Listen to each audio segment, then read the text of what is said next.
my area of responsibility, I get to work with our gifted programming.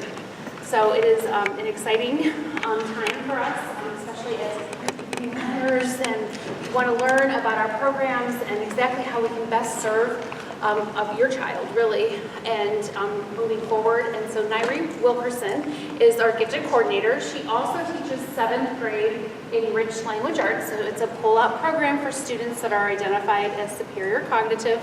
That is the state's identification. That is not a Hudson term. But Nairi also is the district coordinator for gifted services. So she works with a team, a curriculum team in our department, to provide those services, but also when we're looking at any kind of programming, whether it's technology or curriculum, really anything, that gifted education is weaved throughout. Because a student just doesn't end up only gifted when they're in a service, they're gifted throughout. And there are qualities and characteristics of students that they need to meet their social and emotional needs also. So you just don't stop being gifted for the rest of the day except for 55 minutes. So we want to work with all teachers and all people that surround our students. So Nairi is going to give us an overview. You have a note card for questions, but always feel free, if you walk out of here or at any time during the school year and say, I have a question. The first thing to do is obviously talk to the teacher, because if you're asking about an assignment or something like that, I'll try to help you, but the best source is your teacher, your child's teacher. If it is about overall programming and you have questions, or you don't feel they're being challenged or they're not performing to their capabilities, you again talk to the teacher, but there's support teams at the school, and I'm always here, and so is Nairi, working closely. So if you walk out of here and still have questions or they come up, feel free to email me or Nairi, and we will get to you. But there will be an opportunity for questions and answers. Okay. So Nairi, I'm going to... While you're here. So we're going to talk about what it means to be gifted, and our service model, this is our 3rd year and it is still evolving. We are under a new service model. Some examples of what it looks like, and then we're going to talk about, because Doreen mentioned the social emotional needs of gifted learners. In our professional development, we always weave in the social emotional needs, because there are some characteristics specific to these types of learners, and we want to make sure that our teachers are aware of those. And then we'll take your questions from your note cards. We have a FAQ on the website if you want to visit there, and as Doreen said, if you have any questions, you can always call or email either one of us, and my information will be at the end. This presentation is on the REACH website already, and the video will be there by the end of the week. So gifted has a definition. If you go to the Ohio Department of Education's website, the definition for gifted is a student who performs or shows potential for performing at remarkably high levels of accomplishment when compared to others of their age, experience, or environment. And so there are numbers, there are quantitative values that are used to determine giftedness. So general intelligence, which is superior cognitive. If a student has you might see the term CSI or SAS, they mean the same thing. One stands for Cognitive Skills Index, the other one is Standard Age Score, but it's just based on the instrument that was used to test them.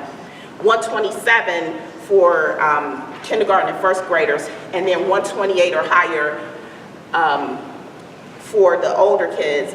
And depending on the instrument, I won't bore you with the details, but it's 127 or 128 or higher, a student is considered gifted in this area of superior cognitive. Any of the content areas, 95th percentile or higher, which means that your child will have scored higher than 95% of the children who took that same test, like students, same grade level, who took that test. So creative thinking ability, every student who, when they took this test, scored 112 or higher, then their teachers are asked a series of questions that try to probe at the level of creative thinking. And if they score within a certain range on that checklist, plus that cognitive score, they are identified as creative thinkers. We do not service creative thinking ability in Hudson, but the state does require that we screen for it twice a year, but any information that you can give a teacher about their student, in my opinion, is helpful to them. So we do it at the end of 2nd grade, the end of 4th, and the end of 6th, because it's the same time that we're testing here. And then the last identification area is visual and performing arts. And so that's art, dance, music, all of those. And we partner with the Educational Service Center of Summit County, and we ask the arts teachers for recommendations. And then if they score within a certain range on the checklist, they're invited to our VPA assessment day, where there are professionals in the field, many of which are teachers, who evaluate them on their abilities. Again, we don't service in this area, but the feedback that we get is that students are appreciative of feedback from someone who understands, because I think everything is awesome because I can't draw. So I'm like, oh my God, look at that. But if it's someone who that's what they do for a living, they can offer feedback that's more beneficial to students. So just to give you a rough estimate, because we are not done identifying, because I'll share with you shortly, we have a new gifted identifier, and we're still assessing kids up to the end of the year. But this is a rough estimate of how many gifted learners we have in these different areas for these 3 grade levels for next year. Middle school is not reflected here. So this is the paper that Doreen passed out to you. This is our 3-tier model that we moved to a couple of years ago. Tier 1 students are the ones who are serviced in language arts by gifted intervention specialists. So in grades 3 through 8, the gifted intervention specialist is the teacher of record for language arts. And so that gets to be confusing sometimes for parents, because they say, my child is gifted in reading, why isn't my child in being pulled out? Children who are identified as superior cognitive gifted can be serviced in any area. In Hudson, we choose language arts because there are other areas, such as their social emotional needs, that can be addressed through literature far better than math or science, which is more about the content than anything. And so we pull those students who have, we used to just do CSIs of 135 or higher, and that's it. But as a part of our new model, we took into account that sometimes the students who are strong readers could also benefit even with the lower CSI. So it's 2 ways that they can qualify, 137 or higher, regardless to if they have reading or not, and then 132 to 136 with the reading ID. Tiers 2 and 3 are cluster groups where they remain with their classroom teachers. So that's for students, remember 128 is a gifted ID, so that's 128 to 131 or 132 to 136, but they don't have the reading ID. And then our tier 3 students are those identified in reading and or math who don't have a superior cognitive identification at all. And this is a service because now our teachers are receiving ongoing professional development on how to meet these students' needs. So they have to do 60 hours over the course of 4 years. Our teachers are averaging around 50 hours already, because originally the state said 60 hours in 2 years. And so and those professional developments consist of in-district. We've been to conferences. We sent a team of teachers to the Ohio Association of Gifted Children conference. They've done some math PDs and different things that have helped them to learn more about what gifted looks like and how to meet those students' needs. After our teachers have met their 60 hours, they will be receiving around 10 hours a year of professional development. For us, it'll be closer to 12 to 14, because it'll be at least two full school days. We do not identify first graders anymore, but we do screen them. So a screening is an abbreviated version of the complete cognitive test. We've never serviced second graders, but they are still clustered together. The purpose of a cluster is to purposely put like ability students together so that they have the opportunity to work with each other and for those teachers to be purposeful about their differentiation. It doesn't mean that other students can't work in a group with the cluster. It doesn't mean that the cluster students are always together, because I might be identified in math, but I still struggle with fractions. So when it's time to learn fractions, I'm not going to necessarily be in this group. And the reverse of that is true just because the student doesn't have an ID. If they're showing on pre-test that they need enrichment more than on-level instruction, then they can be clustered with that group. It's really a great model for all students. I have a 5th grade son who is not identified, and I have requested that he be in a cluster class every year because he's bright. And so there are many opportunities for him to be stretched because he's in a class with students, and when they see from pre-test what he can do, he's receiving some richer instruction in that way. So students who are identified as gifted and being serviced are provided with what is called a written education plan, which we call a WEP. And so WEPs outline what the teacher is doing for your child. What is the goal for your child? And they are always centered around depth and complexity. What is your child doing that is different from what every child is doing? Our standards are designed for grade level learning. And so if you're familiar with the bell curve, that's kind of like the middle of the curve. And so we have students on both ends. I should have put my bell curve on there. But we have students on both ends. We have students on the low end who need more support on reaching the standard, and then we have students on the high end who need instruction past what is considered normal for the grade level. That doesn't mean that they necessarily need to go on to the next grade level's content. It means that they need to think about it and be given things that allow them to think more deeply and have complex interactions with the grade level content. I'll show you some examples in a minute.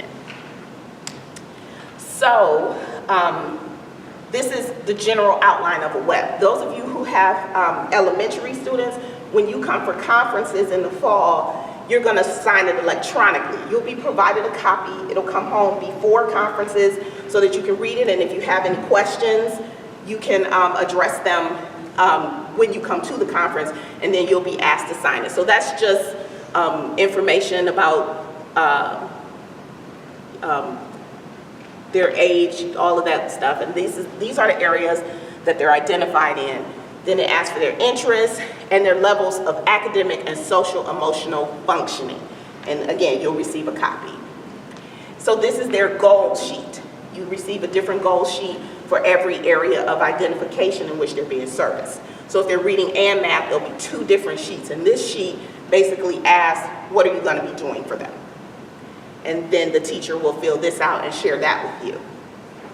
So here are some examples of WEP goals. Demonstrate an advanced understanding of concepts and an ability to apply multiple strategies to solve problems and answer questions. This is the one that we use for enriched language arts, to be able to identify and explain thematic and abstract elements in literature selections and demonstrate the same within written work. So I'm not going to spend a lot of time on a plot diagram, for instance, in my class. That doesn't mean that students don't need plot diagrams to write down what's most important in the story. My students don't need that. We don't spend a lot of time on that, but if I have students who need it, I do it. But when we talk about math, I hear a lot of times, she's 7 and she can multiply 2 by 2, but it's more than that.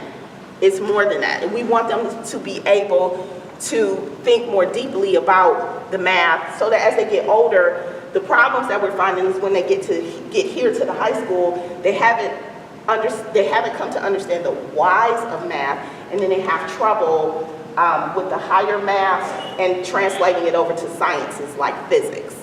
And so we've worked with our teachers to help them to be able to offer our students more complex problems that don't necessarily mean that you're outside of the grade level content.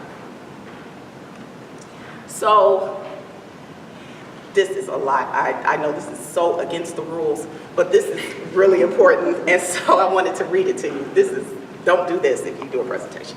All right, so here's what it says. Is it complicated or complex? Consider how sending a rocket to the moon and raising a child are both considered difficult, but for different reasons. When you send a rocket to the moon, you have to follow a long list of detailed procedures. If you follow them carefully, you can reliably repeat that procedure with a high probability of success. There is no such thing for parenting. Anybody in here have two? I have, yeah, I'll tell you about mine later. Even if you expertly raise one child and write down everything you did, following that same set of procedures carefully for the next child does not ensure a high probability of success. There are so many interwoven factors with raising a child that no set of instructions can guarantee success.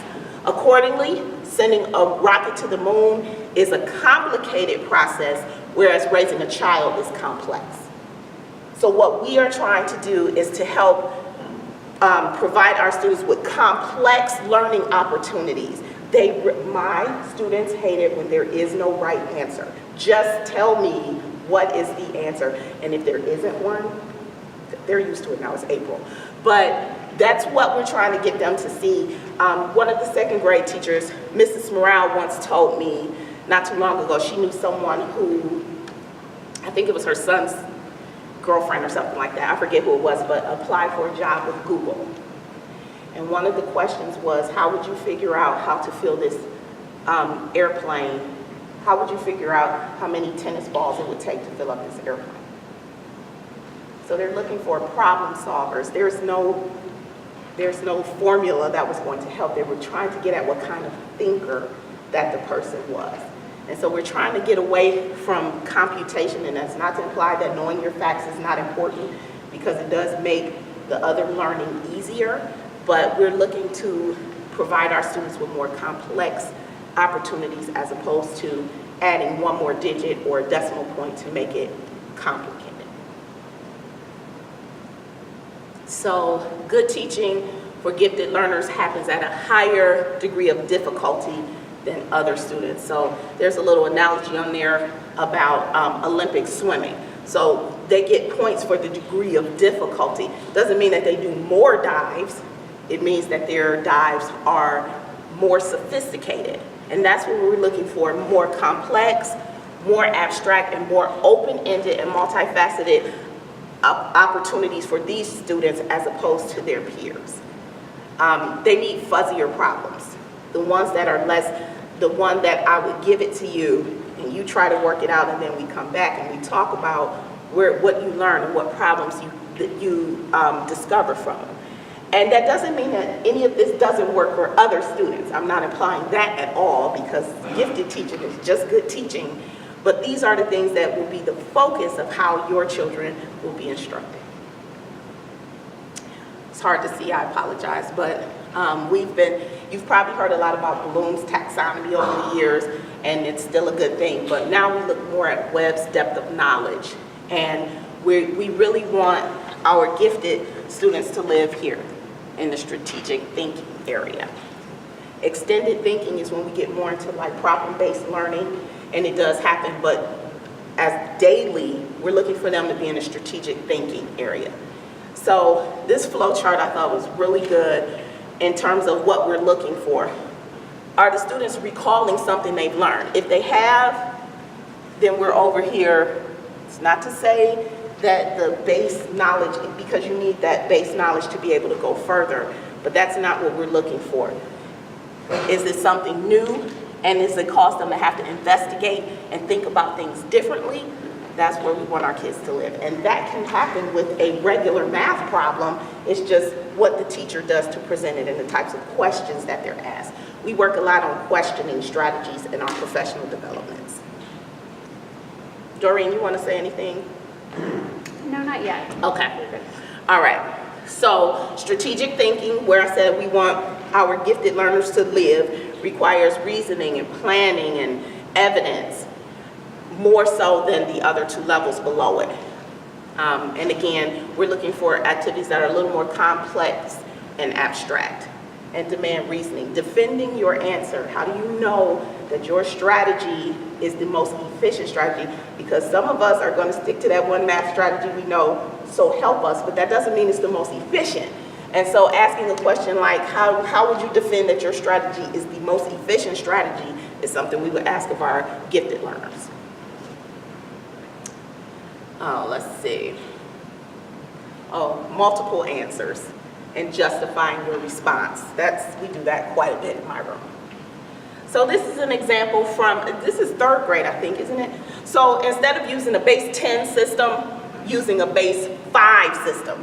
And so we know that this means 3 100s, 2 10s, and 1 1. What if our system was a base 5 system instead of a base 10 system?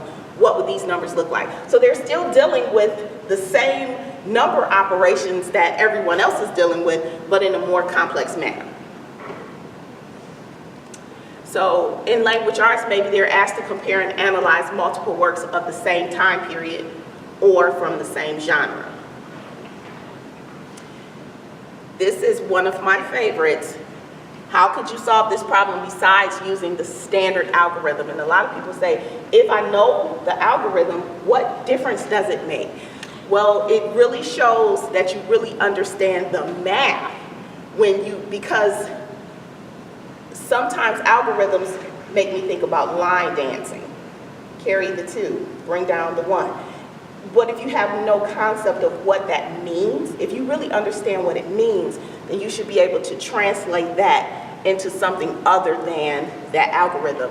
And that strong number sense is what we're really looking for that has been reported to us is often missing, not often, but sometimes missing when they get to the high school, even though they have, in fact, done well in their math courses. So I went in my own stuff. This is one of my slides for when we started informational writing. So when we talk about having multiple answers, so this is when we were starting informational writing. For my students, since we're talking about higher order thinking and abstract thinking, they're not allowed to do fact reports. An informational report, how to, or the history of, because that's not getting at any type of thinking. So Fortnite was what was hot. I only know because someone kept falling asleep in class, and I said, what is your problem? I didn't even know what Fortnite was, so Fortnite is hot. So you can't write about how to play Fortnite. You can't write about the history of Fortnite, but you can write about how gaming influences culture. So they can choose any topic they want. And it's not to say that 7th graders automatically know how to get here. That's what I'm there for. So early on in our conferences, I can help you to make any idea that you're interested in into something that will make you think more deeply about it. So we're looking for higher degree of difficulty, not necessarily different content. So when we talk about the social, emotional needs of gifted learners, some of the things that you may be familiar with your own children is that strengths and potential problems can be flip sides of the same coin. So you're a strong reader, so that's a positive, but then a lot of what you can read isn't appropriate for you to read. And so that's one area that we often struggle with gifted learners, of being cognizant of the content, not just the level of the vocabulary. And that's probably more especially true in like grades 3 and 4, because they can read. Many of our students who are gifted in reading or just are strong readers even, they're reading on a 6th or 7th grade level, but there are 6th and 7th grade books that are not for 3rd graders. There's, there's death and all this other stuff that they don't need to read not to that complexity, not to that depth where they get into it. So we have to be real cognizant of that. We want to be able to still have them engaged in their reading, and because they are voracious readers, but we want to make sure that we are picking the content or helping them choose content and books that are, they're happy books out there too, that are in 6th and 7th grade. So, and adventures and mysteries, it doesn't have to be the dramatic all the time, but we need to make sure we're helping students guide that way too. So the second, number 2, we refer to that as asynchronous learning. So you're a little bitty guy, but you could do 5th and 6th grade math, but you can't tie your shoes and you don't write well, and I keep falling off my bike, and then they get frustrated because I'm really good at this and how come I'm not good at that. But that number 2 is more something that we really concentrate on with our teachers to make sure that they're cognizant. Just because you have a grown-up ability in math doesn't mean you're a grown-up. You're still a little dude or a little girl. So that's one of the ones that we really make sure that we point out to teachers. Doubting that they're gifted. The label comes with a lot of pressure. If you've written down the question, should I even tell my child? If your child is being pulled out and it's going to make them nervous, like I'm leaving my friends, the term that I use is that you need something different. And that's what I tell them. You're taking this test for me because we need to make sure that we put you in the right place for the type of learner that you are. And sometimes if they feel the pressure of the label, and then they look at their neighbor who got the problem right away and they didn't, and then they feel this sense of pressure because I wonder if I'm even gifted because I couldn't get it right away. And so something else that we concentrate on is to make sure that we promote the growth mindset. And it's about the learning, not necessarily the answer that you get from the learning. This is a very, as you know, a high-achieving school district. We have parents, you all are here, that care greatly. You probably did really well in school. And so we are seeing, we cannot stress this enough. All students, but especially in our gifted learners, the amount of social emotional stress that they are putting on themselves to be perfect, that perfectionist. And so we spend a lot of time with our teachers doing different activities with our students to alleviate that stress. And a mistake is okay. It really is. And we learn from the mistakes. And we should celebrate mistakes because, especially when you have a mistake and then you learn from it, because my goodness, that's where the real learning happens. Because if they can get it like this, we're not teaching them anything. They're not exposed to anything new. They really aren't. So we want to provide this very caring environment that they can make a mistake and say, okay, I need to try that again. So it's really trying to focus, again, not on the product, the end answer, but the journey along the way.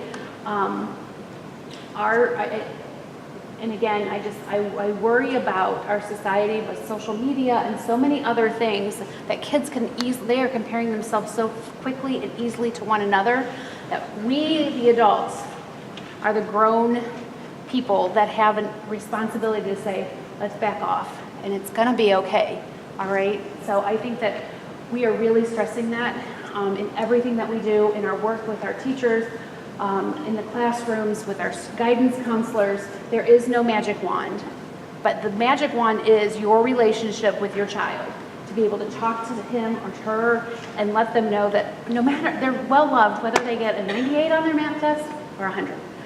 They are. That isn't their value. Their value is not that. And so when students start to hear these labels, whether it's a gifted label or a student with a disability label, they are not their label. They are their name.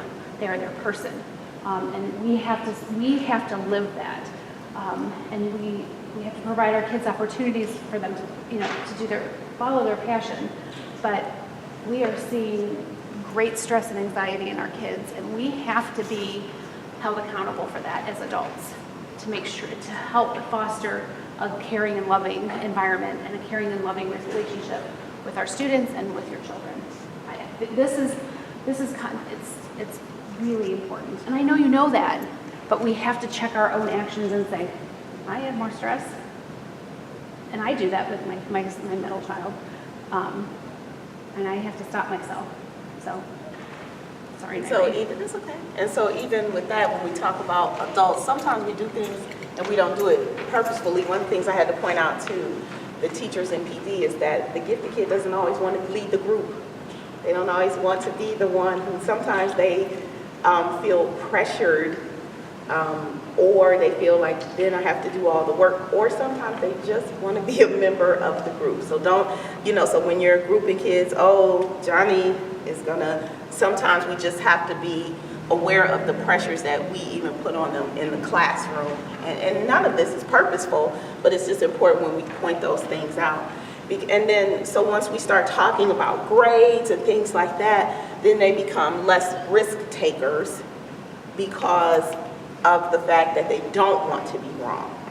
And they don't want to now lose their label. They don't want people to think that they're not perfect, even though we know that no one is. And then we see that translating over into college, where the suicide rates are up and things like that because of the, not to imply that that's why, the only reason why, but that the students are unable to cope because they feel some sense of so much pressure that I'm just going to do what's easier so that I don't have to face some of those troubles. I forgot to mention that we are currently in discussions to move cluster grouping for language arts to the middle school as well. Nothing is definitive yet, but we are having those discussions about including our middle school language arts teachers in our professional development opportunities for cluster grouping as well. So if you would like to receive more information, the Ohio Association of Gifted Children has a parent portal, and you can also pay for membership there where you'll receive a lot of resources as a parent of the gifted, but the handbook is on the website that you can download, and it's a really good resources, questions about, ways to ask questions, a lot of things about myths about being gifted. You can visit that page. And that's my email and my office phone number, which is different than my classroom phone number. So I just wanted to make sure that I gave you my actual office number because I don't usually answer my classroom number because when I'm in there, I'm teaching. But that is my office phone number if you ever wanted to get in touch with me. So if you have any questions that you wrote down, if you just hold them up, and I was supposed to ask halfway through, sorry. And we can give you a second to write anything down that you want to ask us, and Doreen and I can do our best to answer them for you. When you're ready, you can just hold them up. As we're collecting them, I do have to say thank you so much for doing that because the more informed we are,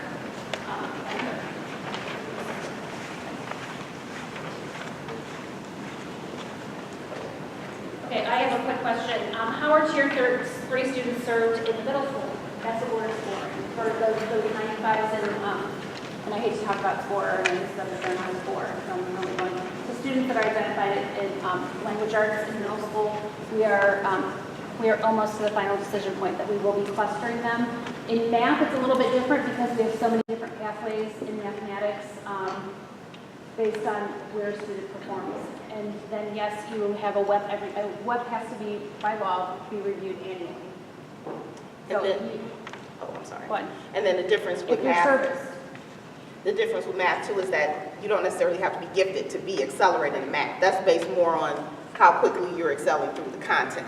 And so acceleration is not technically a gifted service because that student wouldn't be on the WEP. And don't even have me open the WEP box on you, but WEPs are written acceleration plans, which is a little bit different, but I know, I know. We love our Oh man. And also, so when we say Tier 3 services, a cluster is anywhere between 4 and 7 students that have that same identification. So a teacher, it's a lot easier instead of having a single child. So we like to identify a cluster at least 4, and then the top end is 7. I prefer 6, but yes. How many hours the cluster would be in a week? The enriched language arts, it follows whatever the grade level is. So in the middle school, it's a little bit different. It's between 55 and 62 minutes. It depends on what the grade level schedule is. It's about an hour a day. In grades 3, 4, and 5, language arts is approximately 90 minutes to 120 minutes a day, depending on art, music, phys ed, and library schedules. But it follows whatever the classroom language arts time is. It matches to the best of the ability. So this question is about math pathways at the middle school, a student who wants to accelerate past the math that he's in.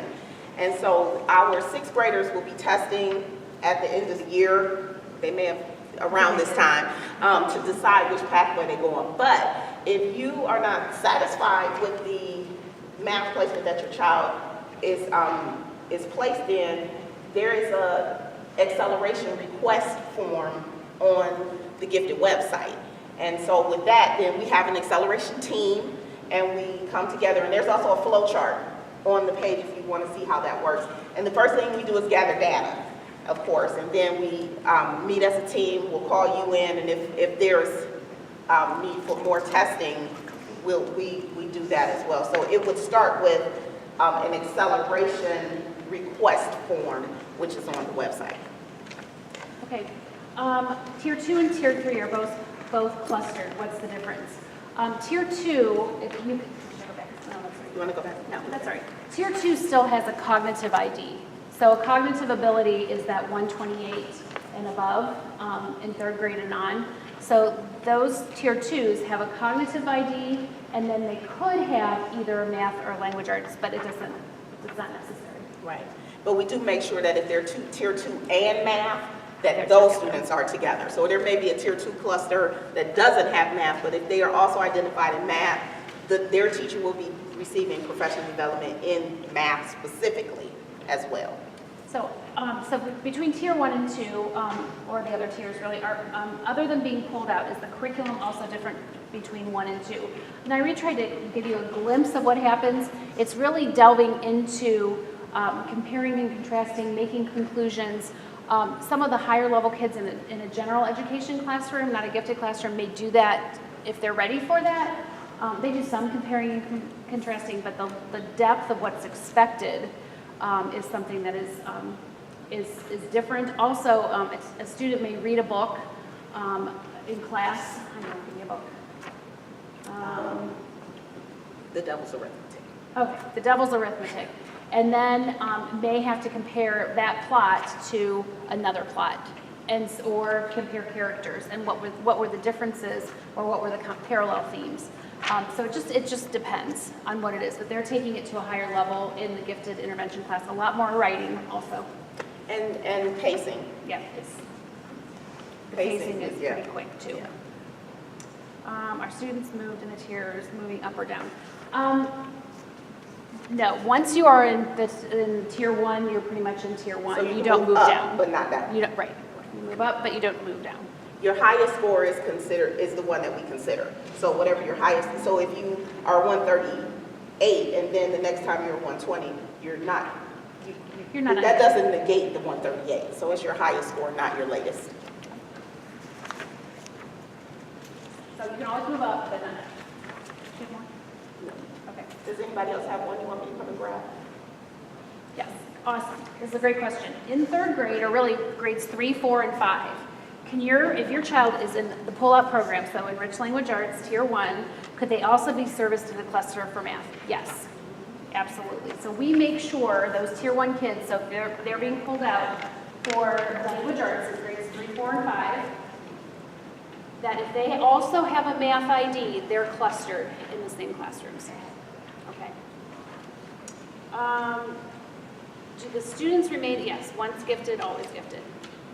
Okay, so we can have time to write this one down. So the question is, when do parents find out about their child's middle school math pathway, and what instruments were used to determine their math pathway? So as a 5th grader, so if your students, I'm going to answer a few different ways because it's a little different in each grade level, a little bit. Grade 5, we do an end of the year 6th grade test. So that is in May. There's a parent, so if you're a 5th grade parent, there's a math meeting in May about math acceleration. I can look it up. I think it's the first. It's on the Eastwood's website. So we use iReady, which we have used. iReady is a screening instrument approved by the state of Ohio. It's an identifier for math. We also we look at the 4th grade math Terra Nova score, which is a nationally normed test. And then they're going to take an assessment in sometime the 1st or 2nd week of May, the week of May 6th, one of those days. And it's not a test that you can study. It is an end of the year sixth grade test. So don't go try to find the sixth grade book because if they don't know it, they don't know it. It's okay. So it's a rubric. There's different criteria, and then also teacher recommendation. And what we talk to teachers about is where is their depth of thinking? Is it computation, or can they really solve problems? Especially when they see something that is unknown. And are they somewhat of an independent worker? Are they part of it? Is some of it, very little is work habit, but there is some work habit in there, especially if they're right on the cusp. Oh, middle school. So we are rearranging our middle school math programming. I think you got letters if you are a 6th or 7th grade parent. So in 6th grade, students are either about to take an assessment or they took an assessment. I'm not sure where the timeline is. And so we'll now have 3 tiers in 7th grade. We will have some students will go right from math 6 to math 7, like every college-bound student does, all right? Or a student can go from grade 6th grade math to 8th grade math, because we're going to accelerate, and they'll have 8th grade math. And we have discovered 8th grade math, the content in 8th grade math is heavy in pre-algebra. And a student's brain around the age of 12 or 13 starts to understand concrete to abstract. There are actually brain scans, believe it or not, that show that.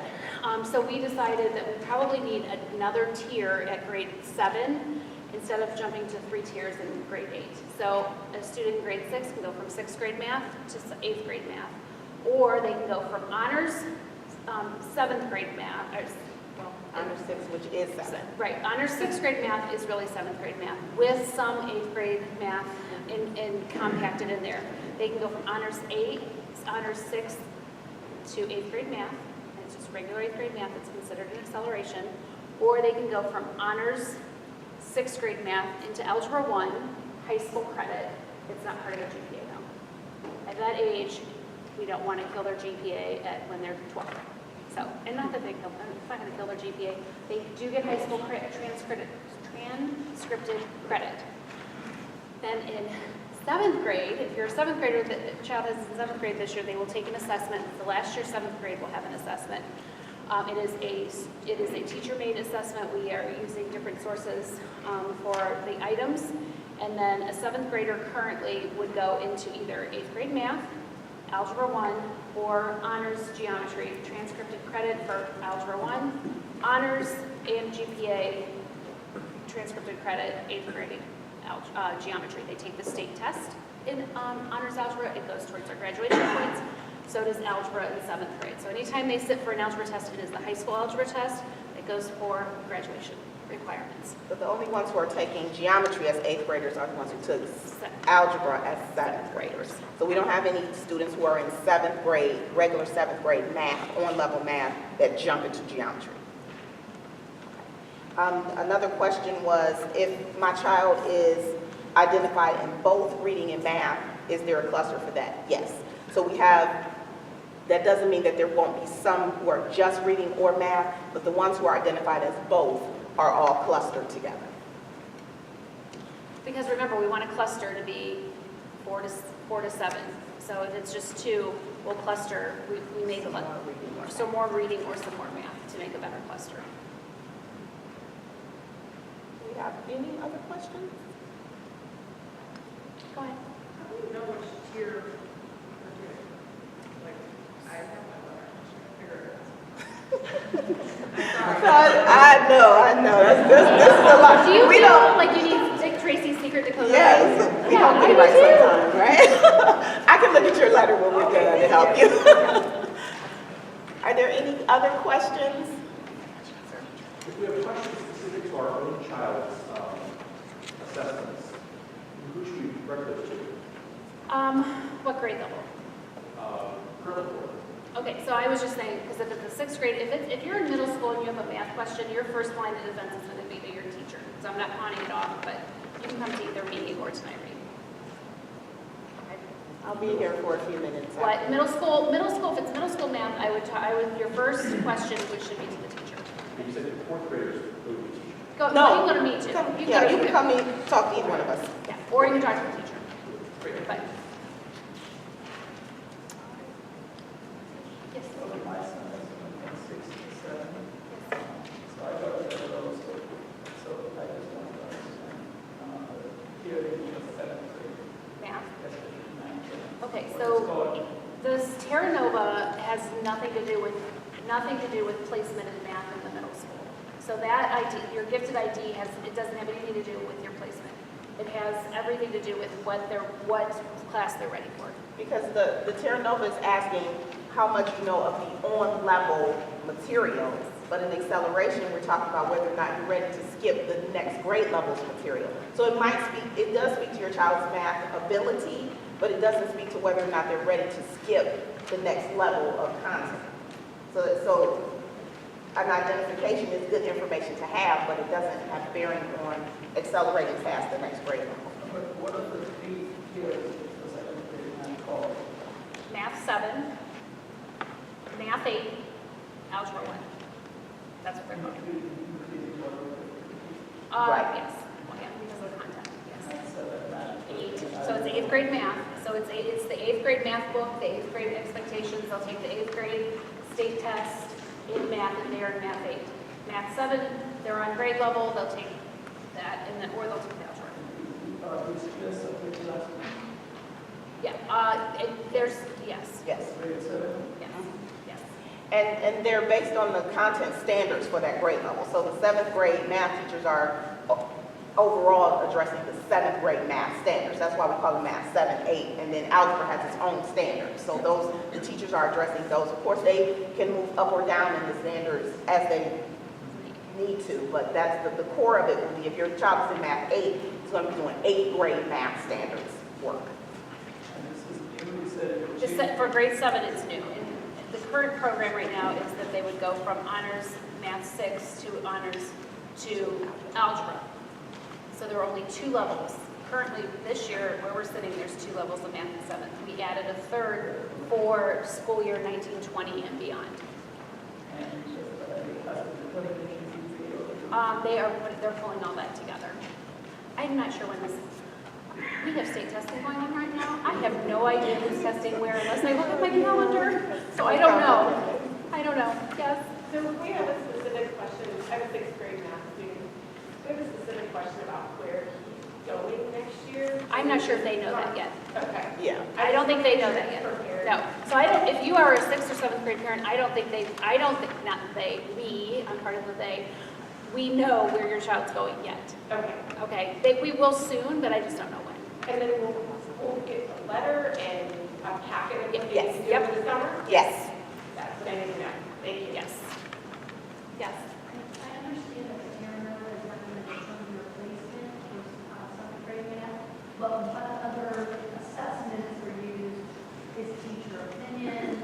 How do you? No, so in 6th grade, if you're in 6th grade math, not honor 6th, but if you're in 6th grade math, you're taking an assessment, an end of 7th grade assessment in 6th grade. And you ask, well, they haven't been instructed in it, but they have students have enough of a foundation in mathematics all around and problem solving that they are able to see content that is at the next grade level up, and they are able to have that ability and the achievement to score high enough to skip all of 7th grade math. So if they're going from Math 6 to Math 8, they are skipping all of 7th grade math. They're not spending time on that content when they get to school, maybe the first 2 or 3 weeks, but it's 8th grade math. And so part of that is their iReady score, because iReady has an adaptive ceiling.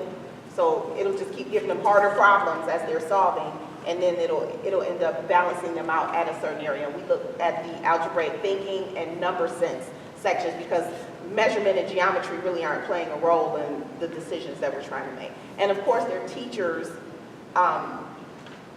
anecdotal records about them and their opinions of them always count. Because you might have a student who didn't quite cut it, but the teacher says, you know what, she really needs it. It's something that the numbers really don't reflect. And over the course of the year, they're getting all A. But on that one test, it just was an anomaly. There's just that blip. So the teacher opinion is, They really do spend a lot they of spend a lot time. of time. So, All right, we will be here for a little bit, and please don't hesitate. Again, my name's Doreen Osmond. I'm on the website. I'm not hard to find on the website, I don't think. But give my office a call, and we can either meet face-to-face, I can talk you through things, and Irene can. Your teachers are also great resources, too. So I just want to say thank you for coming, and for the sunshine and a little bit of warmth, I think. Thank you.